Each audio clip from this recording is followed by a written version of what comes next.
Picture a single fighter coming home low over the English coast in the late summer of 1943.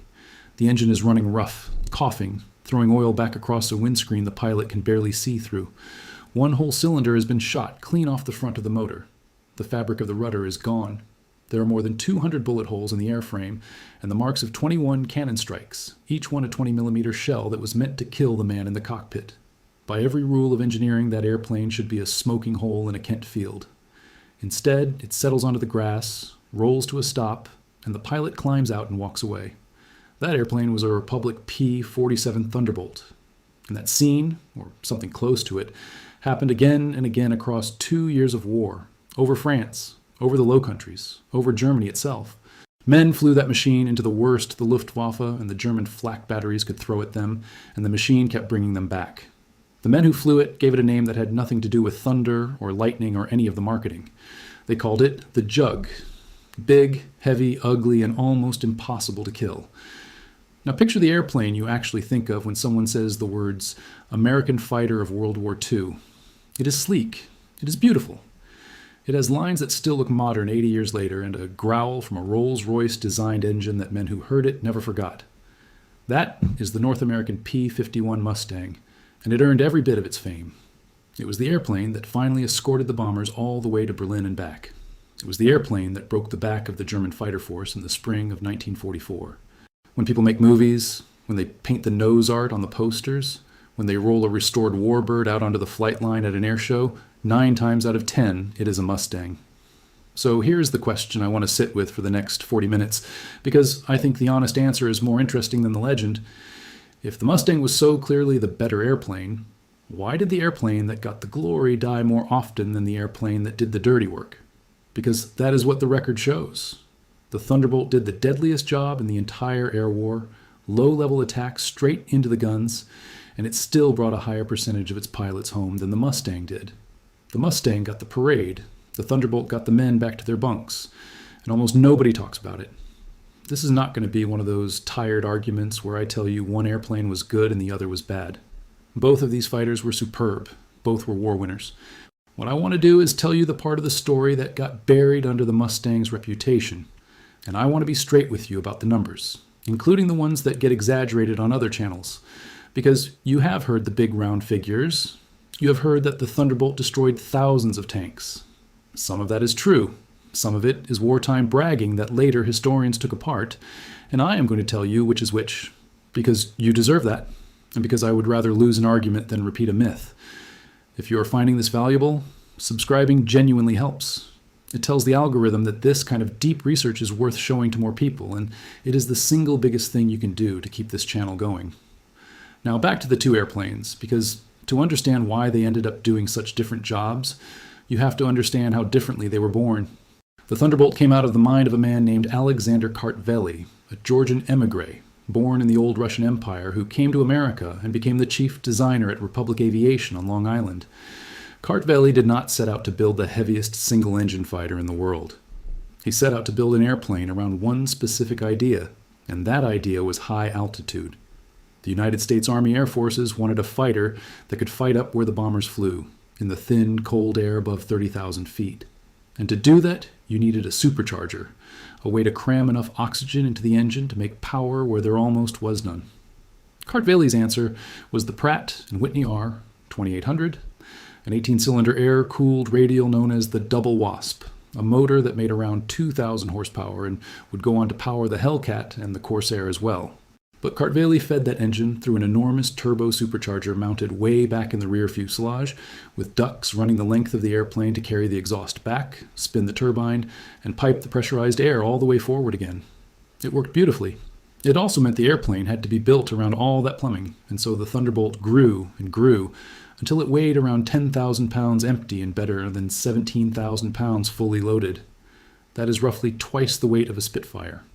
Warren Bodie, whose book Republic's P-47 Thunderbolt is about as close as we have to the definitive development history, traces how the design ballooned from a light fighter concept into this massive thing, and how that was a feature, not a flaw. To understand how Kartveli got here, you have to understand where he came from, because the Thunderbolt did not appear out of nowhere. Kartveli had been the chief designer for Alexander de Seversky, another émigré, a one-legged Russian naval aviator turned American aircraft builder, and the two of them had spent the 1930s building a line of stubby, powerful radial-engined fighters. The Seversky P-35, then the Republic P-43 Lancer, which already had the turbo supercharger buried in the rear fuselage. So when the Army came, asking for a high-altitude fighter, Kartveli was not starting from a blank sheet. He was taking everything he had learned about big radials and turbochargers and pushing it to the absolute limit. His first sketches for a lighter fighter around the Allison engine were rejected as underpowered, and rather than compromise, Kartveli did something bold. He threw the small design out entirely and started again around the biggest, most powerful engine America had, and he let the airplane grow to whatever size that engine and its plumbing demanded. There is a story, and I believe it is a true one, that Kartveli designed the airplane from the turbo supercharger ducting outward. Most designers draw the airplane and then figure out where to fit the systems. Kartveli drew the ductwork first, the great curving pipes that carried exhaust gas back to the turbine and pressurized air forward to the engine, and then wrapped an airframe around it. That is why the Thunderbolt has that deep, barrel-chested fuselage. It is not styling. It is the plumbing. And that same deep fuselage gave the airplane room to carry an enormous quantity of ammunition, and later, an enormous quantity of fuel, and it put a great deal of aluminum and steel between the enemy's bullets and the pilot's body. Every design choice that made the Thunderbolt heavy also made it survivable. That is the thread I want you to hold on to through this whole story. The prototype, the experimental P-47B, first flew on May 6, 1941, and at more than 12,000 pounds, it was the heaviest single-seat fighter anyone had ever built. Test pilots were nervous about it. It was so much bigger than anything they had flown. But it was fast, faster than the Army had dared hope, and it climbed to altitudes where other fighters simply could not follow. The early airplanes had teething troubles, canopies that would not open at altitude, control problems and high-speed dives that killed a test pilot. But Republic worked through them, and by the middle of 1942, the Thunderbolt was going into production and into the hands of the first squadrons.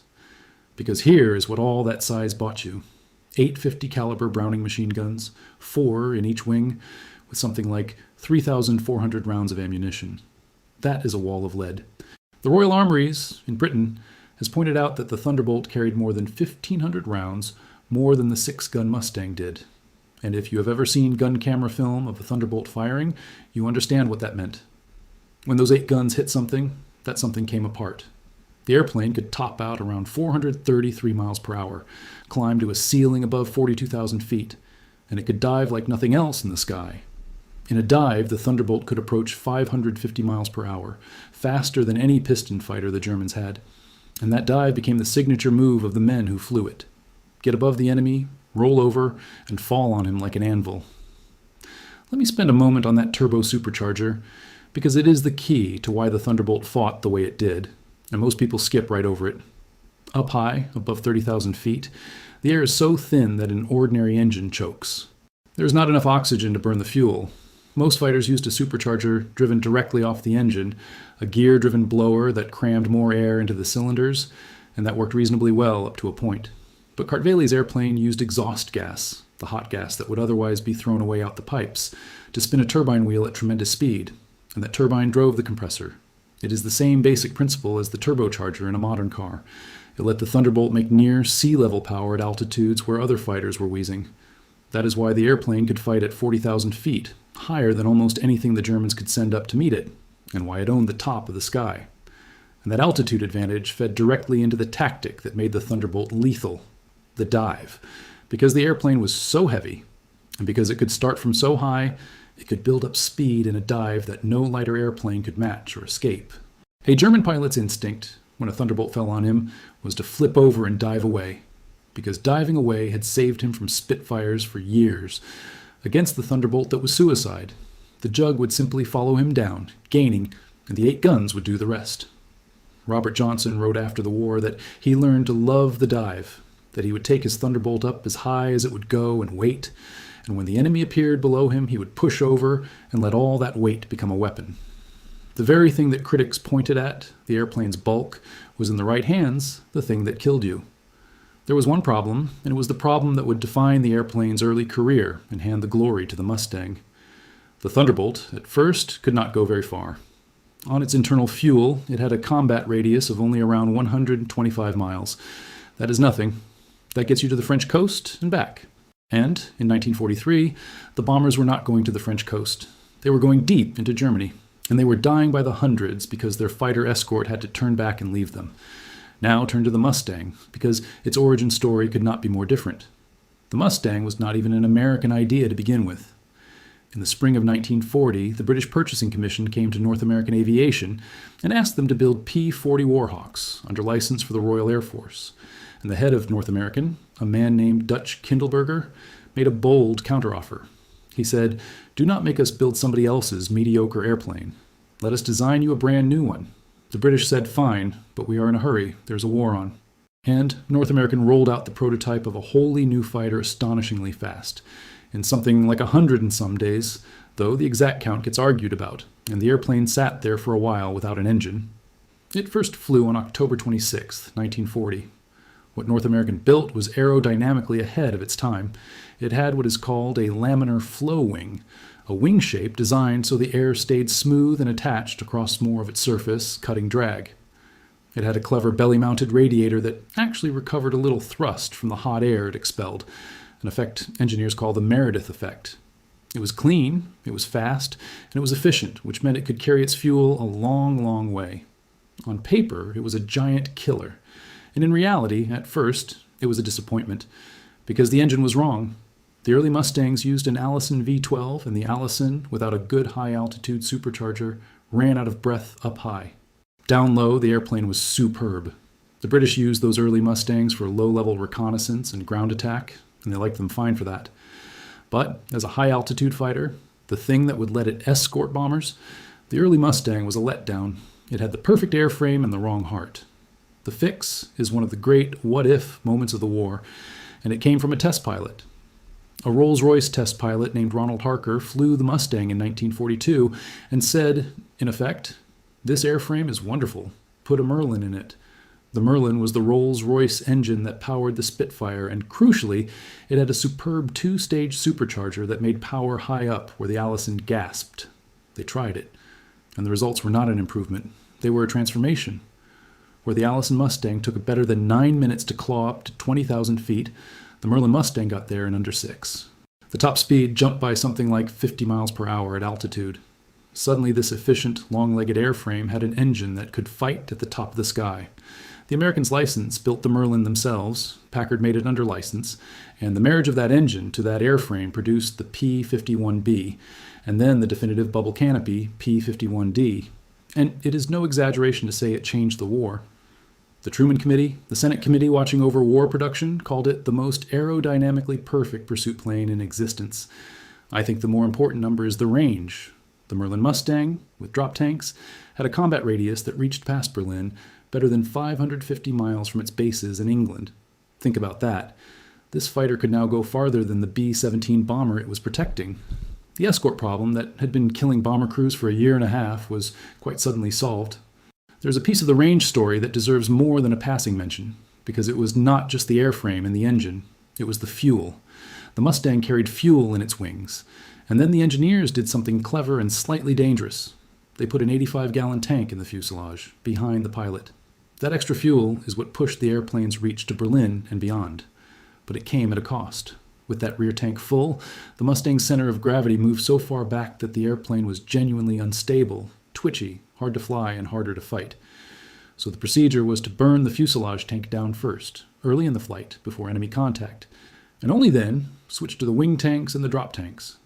Pilots had to manage their fuel like a chess game, knowing that if they got jumped with a full fuselage tank, they were in serious trouble.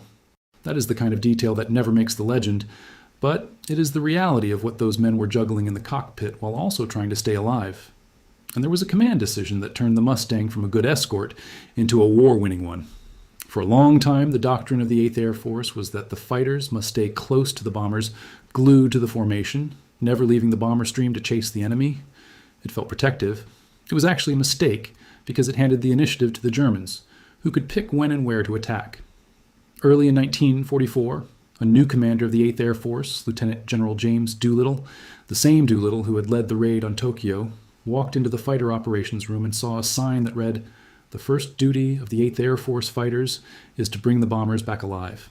He ordered it taken down and replaced with a sign that read, "The first duty of the 8th Air Force fighters is to destroy German fighters." He turned the Mustangs loose.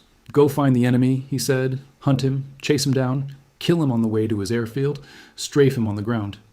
It was a ruthless change, and some bombermen hated it at first because it meant the little friends were no longer always in sight. But it worked. It is one of the great examples in the whole war of a leader recognizing that the truly protective move is to go on the attack. And the Mustang was the airplane that made that new aggression possible, because it had the range to hunt anywhere the Germans flew. And this is where the Mustang earned its immortality. So let me give it full credit, because I do not want you to think this is a hit piece on a great airplane. In the fall of 1943, the daylight bombing campaign was in crisis.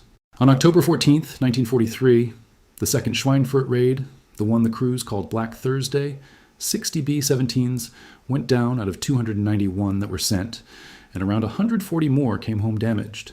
The unescorted bomber, the airplane that was supposed to always get through, was being slaughtered.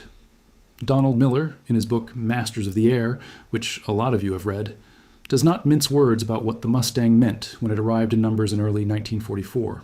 He calls it, more or less, the miracle plane, the machine that finally made the whole strategic bombing theory workable. Let me walk you through what that late winter of 1944 actually looked like, because it was the decisive air battle of the war in the West, and the Mustang was at the heart of it. The plan had a grimly logical name inside the planning staff. They called the wider effort Operation Argument, but everybody remembers it as Big Week. Starting on February 20th, 1944, the 8th Air Force in England and the 15th Air Force in Italy threw everything they had at the German aircraft industry, day after day, the factories that built the fighters. And the point was not really the factories. The point was to force the Luftwaffe to come up and fight. Because you cannot destroy an air force that stays on the ground. You have to make it defend something it cannot afford to lose, and then you kill it in the air when it rises. For 6 days, the bombers went out and the German fighters came up. And this time, the Mustangs and the long-range Thunderbolts were waiting and free to hunt. The Germans lost pilots they could not replace. The whole strategy rested on a brutal arithmetic that the head of the American Strategic Air Forces, General Karl Spaatz, and his commanders understood clearly. America could train new pilots faster than Germany could build new airplanes faster, could replace its losses. Germany could not.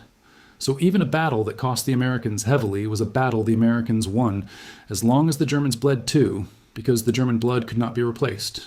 It was attrition, cold and deliberate, and it was the Mustang's long reach that made it possible to force that attrition deep inside Germany where the Luftwaffe had nowhere to hide.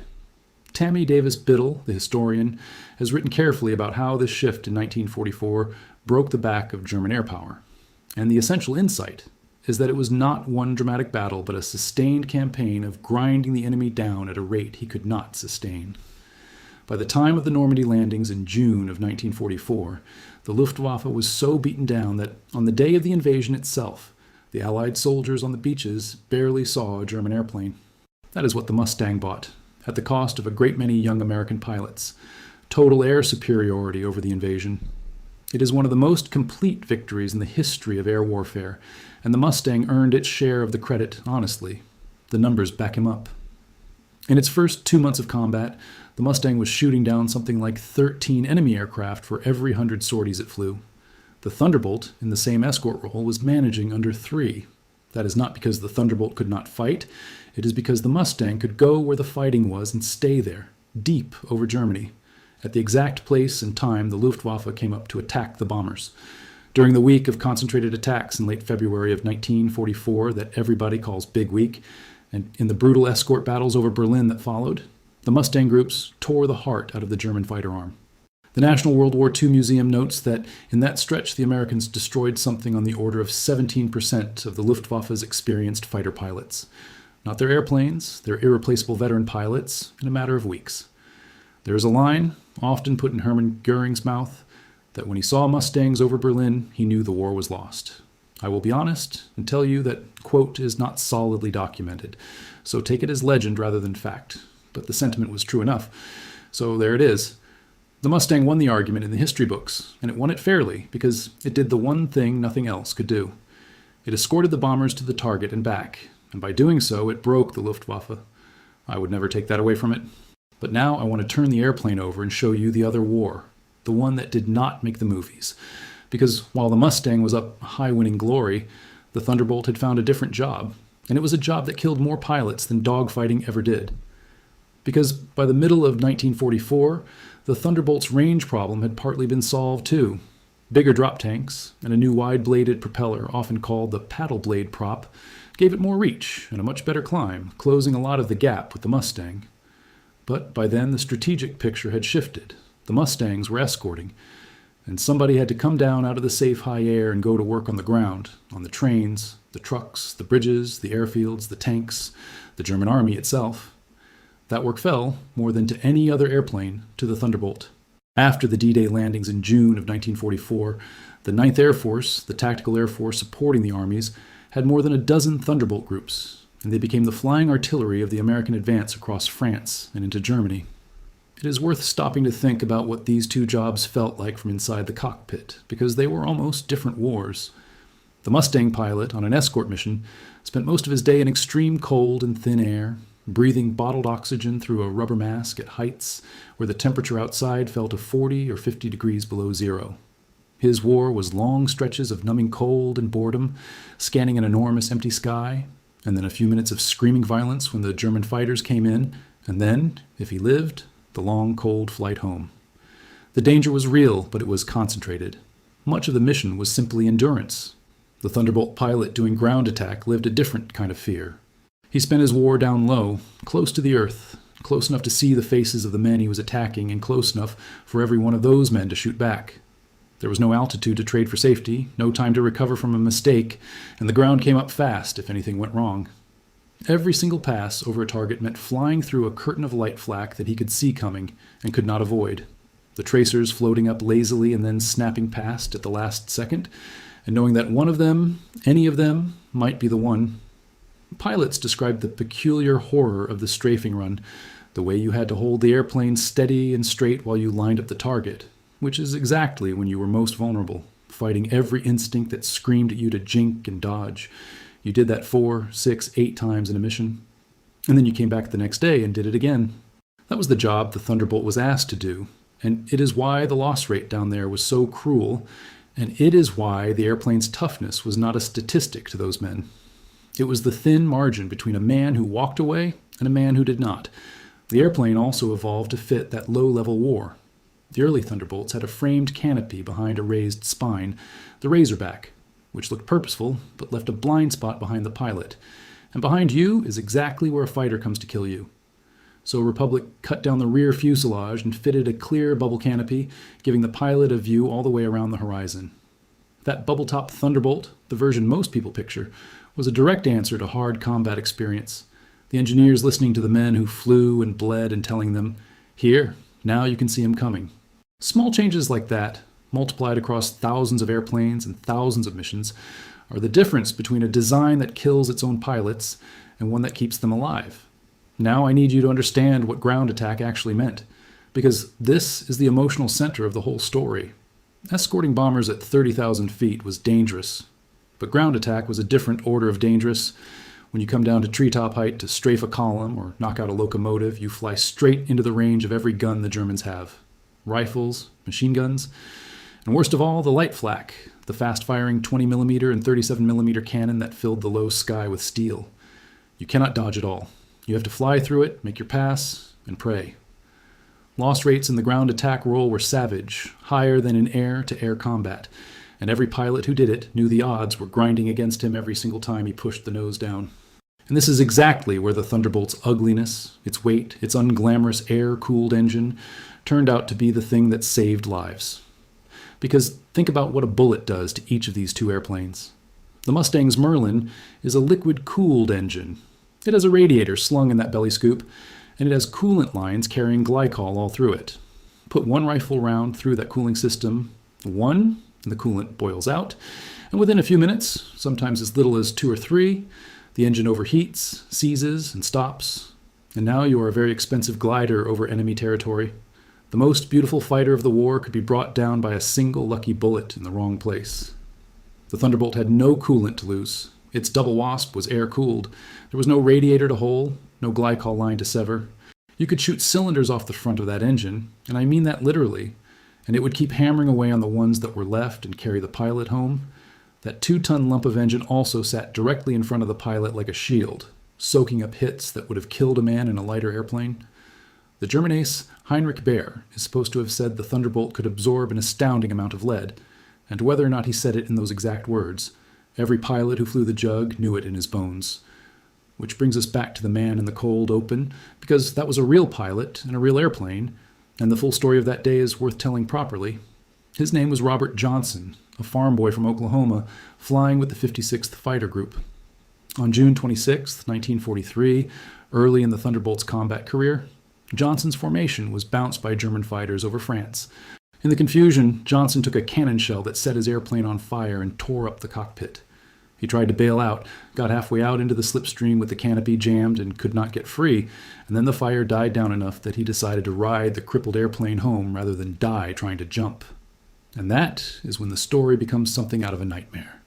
Because on the way back across the channel, a lone German fighter, a Focke-Wulf 190, found him. The German pilot could see that Johnson was helpless, the Thunderbolt barely flying, the American unable to fight back. So the German did what any hunter would do. He pulled up alongside, dropped back, and opened fire. Johnson could do nothing but hold the airplane straight and take it. The German fired until he ran his guns dry, walking his rounds up and down the Thunderbolt. More than 20 cannon strikes, and better than 200 machine gun hits by the later count, and the airplane would not go down.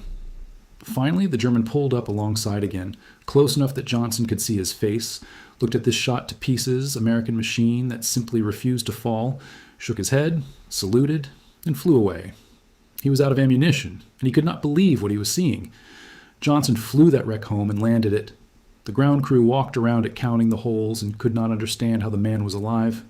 The airplane was a total write-off, struck off charge, good for nothing but parts. Johnson was not. He climbed out and went back to war. He went on to finish with 27 victories, one of the very top American aces in Europe, and he flew the Thunderbolt the entire time. He spent the rest of his life telling anyone who would listen that no other airplane in the world would have brought him home that day, and I have never seen a good reason to doubt him. There's a version of this story where the German pilot is identified by name and the writer Barrett Tillman is offered a candidate, but I will be straight with you. That identification is disputed, and I would not swear to it. The salute, though, and the airplane that would not die, those are real. Now let me give you the number that I think is the single most important number in this entire story, the one that turns a nice anecdote into a real argument. After the war, when the Army Air Forces went back through the operational records and compared the two fighters, they found that the Thunderbolt was lost at a rate of about 0.7% per sortie. The Mustang was lost at about 1.2% per sortie.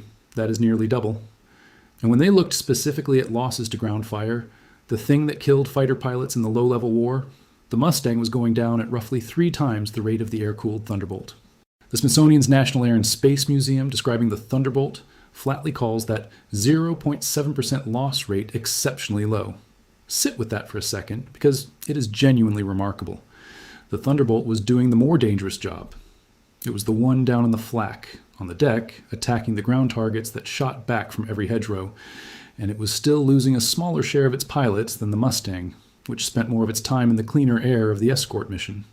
If you handed a young pilot the statistics and said, one of these airplanes is prettier and more famous, and the other one is more likely to bring you home from a worse job, which do you want? I know which one I would climb into.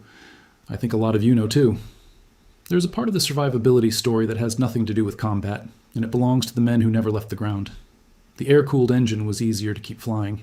A liquid-cooled Merlin was a beautiful, complex, temperamental thing, with a whole cooling system of radiators and lines and coolant that had to be maintained and could be damaged by nothing more than a hard landing or a stone thrown up on a rough field. The Double Wasp had none of that. It was simpler to service, more tolerant of abuse, more tolerant of the mud and dust and cold of a forward airfield, hacked out of a French farm a few weeks after the invasion. When the 9th Air Force moved its Thunderbolt groups onto rough advanced landing grounds right behind the front, close enough to the fighting that they could be over the target minutes after takeoff, the ruggedness of the airplane and its engine was not a luxury. It was the difference between a group that could keep flying missions and one that could not. I think we do not talk enough on channels like this one about the ground crews. The crew chief, who stayed up all night patching holes so his pilot's airplane would be ready at dawn. The armorers who hauled belts of 50 caliber ammunition through the mud and loaded 8 guns by hand. The mechanics, who could change a shot-up cylinder on a double Wasp in the open air, in the rain, and have the airplane flying again the next morning. The Thunderbolt was an airplane that rewarded that kind of work, that could be kept in the fight by determined men with wrenches. Roger Freeman, in his histories of the 8th Air Force, again and again comes back to the ground echelon, the thousands of men who never flew a mission, and without whom not a single mission could have been flown. When I tell you the Thunderbolt brought more men home, part of what I mean is that it was an airplane the ground crews could keep whole, and a whole airplane is one that comes back. Let me put some scale on what the Thunderbolt actually did in that ground war. And here is where I have to be careful with you, because this is where the myths live. Over its career, the Thunderbolt flew on the order of 546,000 combat sorties. It dropped something like 132,000 tons of bombs. It was credited with more than 3,700 enemy aircraft, shot down in the air, more air-to-air kills than any other American fighter type in Europe, and thousands more destroyed on the ground. In a single action during the Cobra breakout in late July of 1944, one group, the 405th Fighter Group, caught a trapped German column near a town called Roncy and reported destroying 66 tanks, 204 vehicles, and 11 guns in one go. The Thunderbolt was, pound for pound, the most productive ground attack fighter the Americans had. But you have probably heard the really enormous figures. 86,000 railcars, 9,000 locomotives, 6,000 tanks and armored vehicles, 68,000 trucks. Those numbers get repeated on a lot of channels as hard fact, and I am not going to do that to you, because a good part of that is wartime claiming, not verified counting. Here is the honest picture. The tank number in particular does not survive contact with the historians.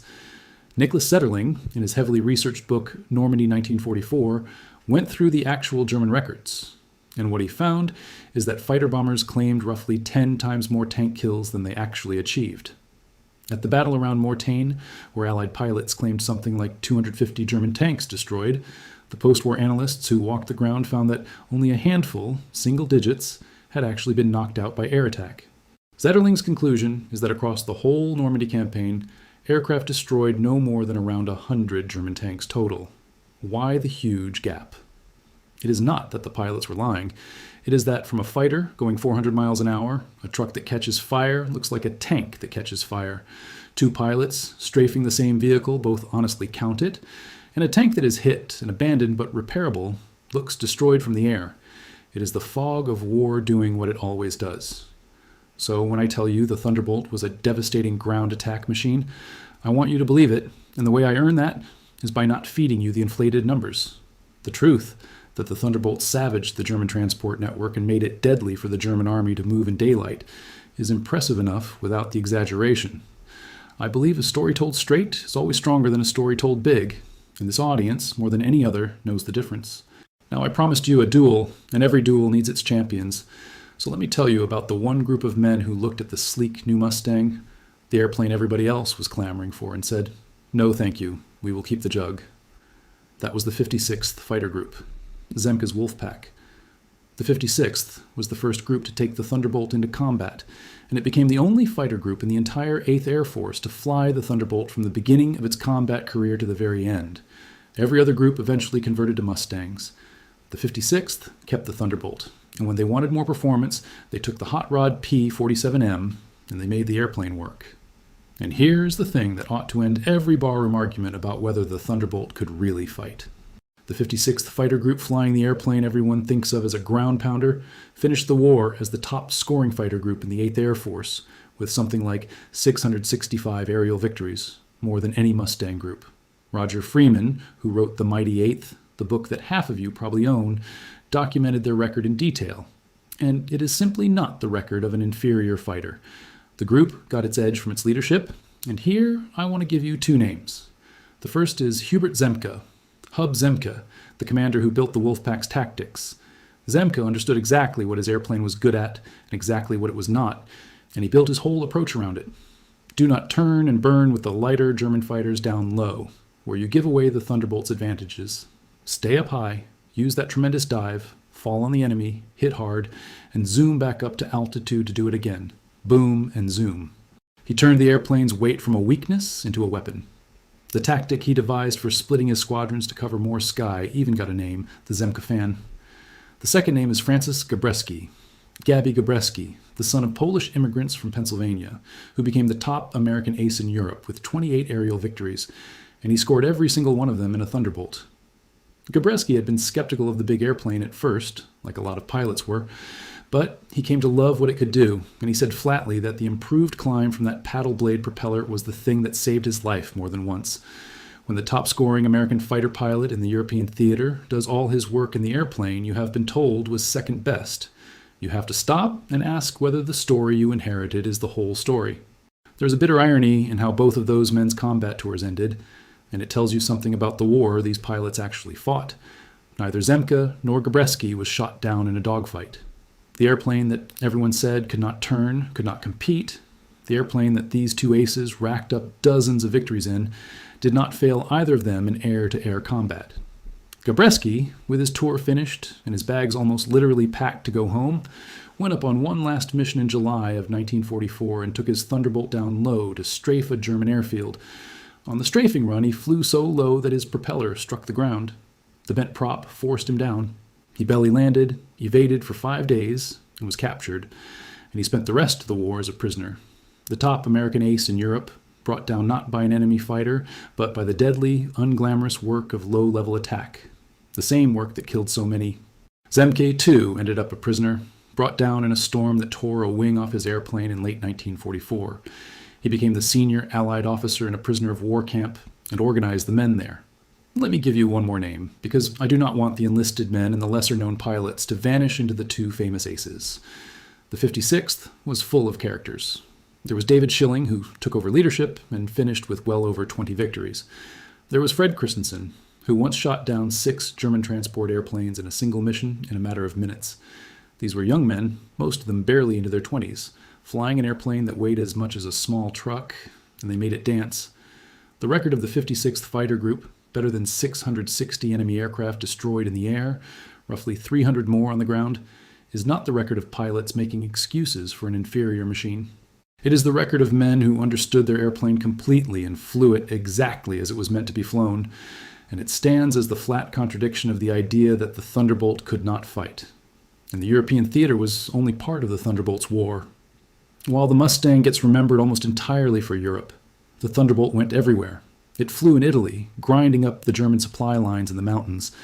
It flew in the China-Burma-India theater, over some of the most brutal terrain and worst flying weather anywhere in the war, where its ruggedness and its ability to carry a heavy load of bombs made it invaluable in a place that chewed up airplanes and men. And in the Pacific, Republic built a special long-range version, the P-47N, with a bigger wing full of fuel, an airplane that could fly the enormous distances of the Pacific and escort the B-29 bombers on missions of 7 and 8 hours over open ocean to the Japanese home islands. Think about that mission for a moment. A single pilot, alone in a cockpit, hours from any land, over water that would kill him in minutes if he went down. The airplane that could do that job and bring the man back had to be reliable beyond any doubt, and the Thunderbolt was. So this was not a narrow specialist that happened to do one job. It was one of the most versatile combat aircraft of the entire war, an airplane that could fight at 40,000 feet and strafe at 50, that served on every front, in every climate, from the frozen high air over Germany to the jungle heat of Burma to the endless Pacific. More than 15,600 were built, the most of any American fighter, and they served in the air forces of a dozen nations for years after the war ended. That is not the profile of a second-best airplane. That is the profile of a workhorse that a great many people, in a great many places, trusted with their lives. And that really is the question underneath this entire video. Why did the airplane that fought this well, that brought its pilots home at a better rate, that did the deadliest work of the tactical air war, why did it end up as the supporting character in its own story? Because it did. Ask 100 people to name a World War II fighter, and you will get Mustangs and Spitfires and Messerschmitts, and you might get one Thunderbolt. I have thought about this a lot, and I think the answer comes down to what kind of work gets remembered. The Mustang did glamorous work. Long-Range Escort is a clean, heroic, easy-to-film story. The little friends arriving to save the bomber boys deep over Germany, sweeping the enemy fighters out of the sky and turning for home.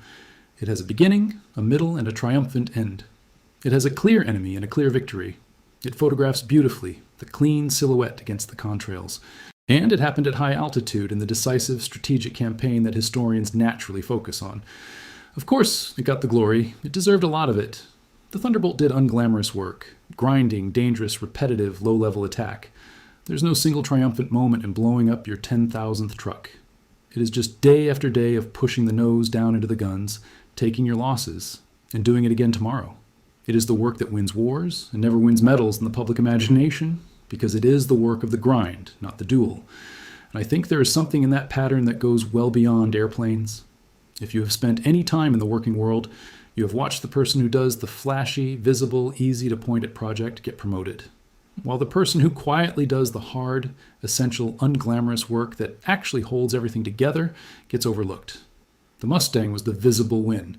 The Thunderbolt was the essential grind. And the visible win almost always gets the corner office. There is one more layer to it, and it is a little unfair. The Mustang was in at the finish. It was the airplane over Berlin at the moment of decision in early 1944, when the Luftwaffe broke. Whoever is holding the trophy when the whistle blows tends to get remembered as the reason for the win, but the Luftwaffe did not break in a single week.